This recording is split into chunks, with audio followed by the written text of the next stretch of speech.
Man, I thought this was super interesting. I'm not a Charlie Kirk fan, but he definitely articulates what's going on in the realm of DEI, affirmative action, racist steps that people take to fill quotas. Never mind the merit of the person, the qualifications, the quality of the person, the dependability. Listen to the argument of this girl right here as she fights against Charlie Kirk's suggestion that merit-based hiring is an indicator of a competent, free, and fair market. Check this out. But the one I want to talk to you about the most is affirmative action and DEI.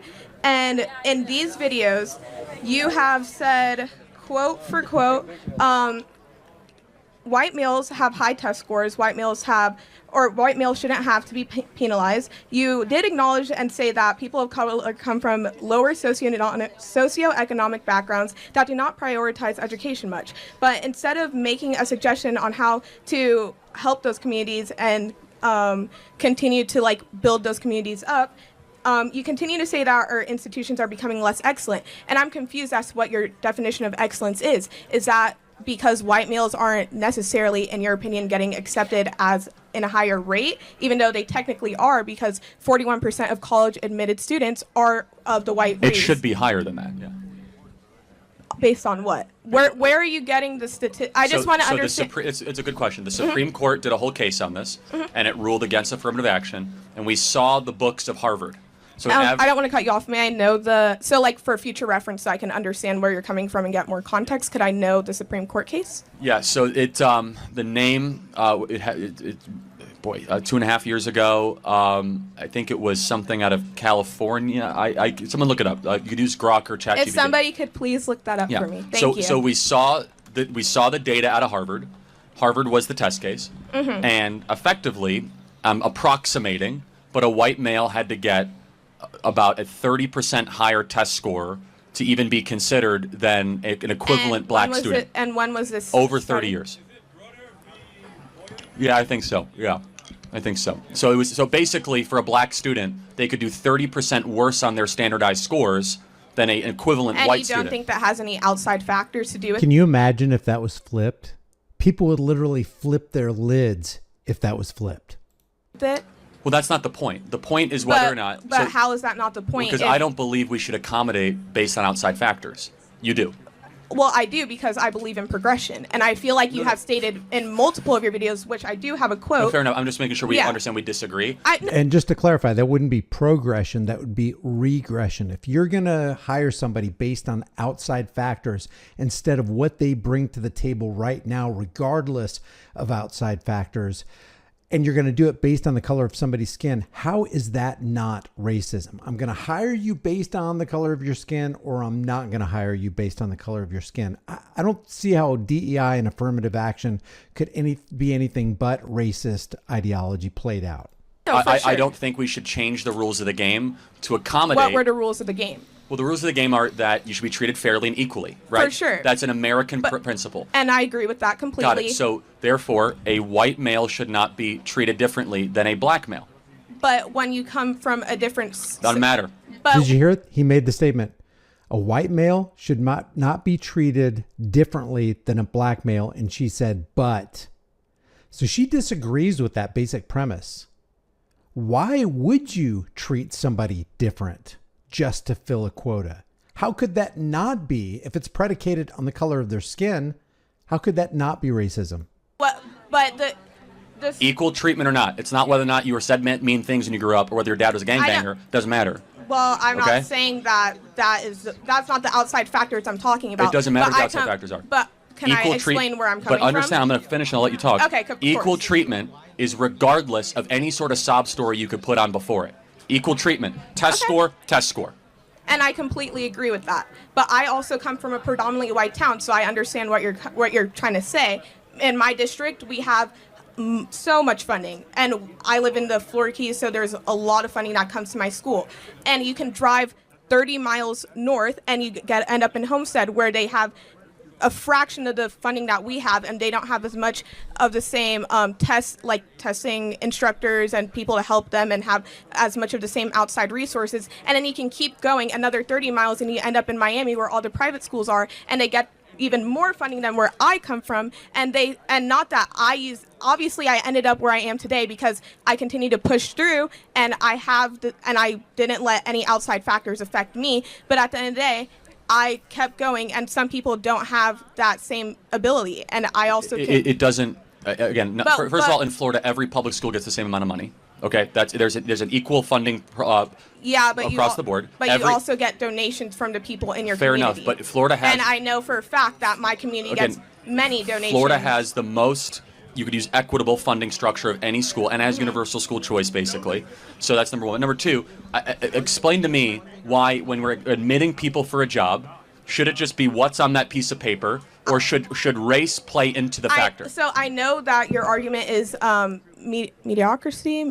I forgot. I don't Mediocrity? Really. Okay, yeah. I think she's looking for meritocracy. And I know that. And I also. And before we get back into this, I just want to briefly show you that Supreme Court case right here. This is the Students for Fair Admissions versus Harvard in 2023, combined with the Students for Fair Admissions versus the University of North Carolina in 2023. The court, in a 6-3 decision, held that race-based affirmative action programs in college admissions violated the Equal Protection Clause of the 14th Amendment, says Chief Justice John Roberts wrote the majority opinion, stating that, quote, eliminating racial discrimination means eliminating all of it, and that university admissions policies must be colorblind.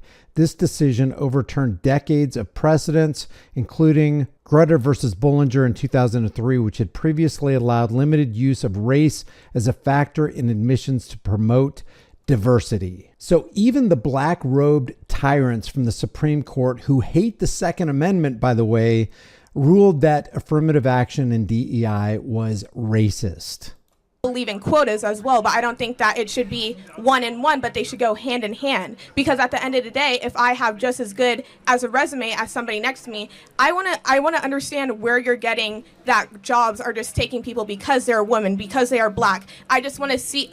And I understand what you're trying to say, because of course, with affirmative action and DEI, that does give them an upper hand. But where does it say that you take somebody just because of that color? All over the place. Capitol Street Partners back in the summer of 2022 said that they will not hire white men for internships. That's one example of thousands I could give. But because of how many people are in there, how many people in position? No, because they wanted to be. Again, that's irrelevant. It does not matter if you have an internship and everyone is a white man. If they're all qualified, that's great. It doesn't matter if they're all Asian or all black. It should be what merit qualification gets the people into that position. And of course, but if this school only wanted white people to attend. No, good, like excellent qualified people, and if they end up majority white, who cares? Why does that matter?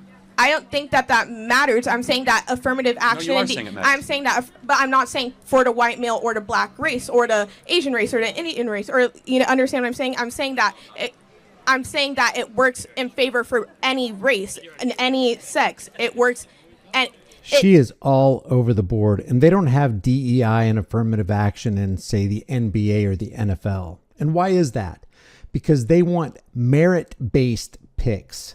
They want players that are going to take them to the playoffs and make them a boatload of money. They want their resume to be perfect. They want the highlight reels to be perfect. They don't want to just hire somebody to fill a quota gap. It does 1,000%, and I don't understand where you're getting that information. It is anti-white racism that was in the fiber of our laws that is now getting away thanks to President Donald Trump, where if you were a white man, especially to apply for internships, jobs, going to college, that it was significantly harder to get those jobs, to get into those practices, because there were quotas that made it easier for people of other skin colors with lower standards to be able to get those positions. We agree there's only so many slots in a college. Right? There's only so many positions in an internship. It's a limited supply. I completely agree. It is scarcity. So when you have a scarce resource, you have to decide how you're going to divvy up that scarce resource. For sure. In a DEI model, they're going to say, okay, we're not going to do any more than 30% white, and then we'll do 15%. And so you kind of come up with these quotas. Therefore, they end up saying, well, what happens if the 15% black is not qualified? They don't care, which ends up happening far too often. Or what happens if the Can you give me examples of cases? Yeah, air traffic control is actually a really good example. We now have all the documents that show that we went on a hiring spree to have more black air traffic controllers. There's a huge lawsuit about this, 15, 16, 17, where the standards for air traffic control have dropped so dramatically, and you're kind of seeing some of the effects of that potentially. And again, it's in almost every single corporate practice, every single college institution. But it just kind of comes down to more of a moral argument that I have, which is that if you have something based on merit, I don't care if it's all black, all Asian, all white. It's an excellent group is what I want, not a diverse group. I care about excellence, not diversity. Because I do not believe diversity is a strength. I believe unity is a strength. Now, it's not that diversity can't be a strength, but you can't broad brush and say diversity is a strength. And as far as unity being a strength, well, never underestimate the power of stupid people in united large crowds. So just because they're united and strong doesn't mean they're going in the right direction. And let's put a personal touch on this right here.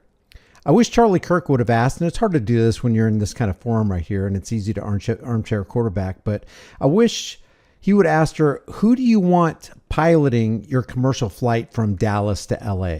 Do you want a DEI hire? Do you want affirmative action? Or do you want the person who's most qualified for the job? Don't you want the pilot with the highest intelligence, with the greatest amount of skill, with the most flying hours? Who do you want packing your parachute? Do you want it to be a white guy or a black guy or a Hispanic guy?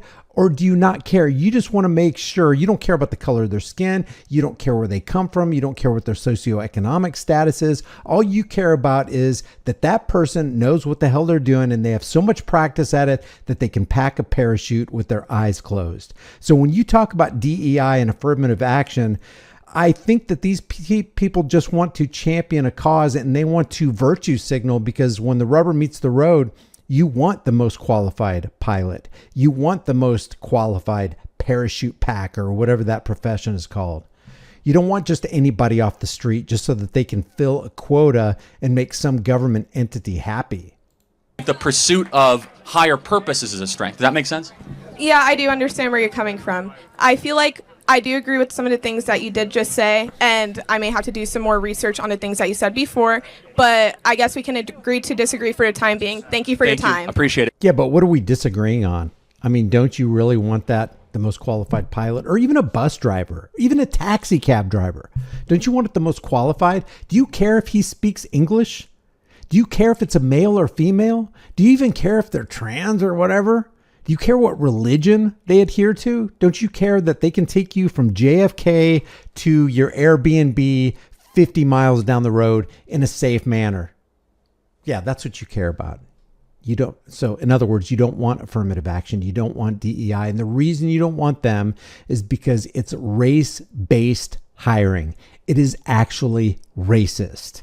Merit-based is not racist. That's the end of the matter. If you have any kind of disagreements, leave your thoughts in the comment section below. If you want this channel to grow, just like this video and share this video. And as for subscribing, you don't have to, but it'd be appreciated. I'll see you in the next one.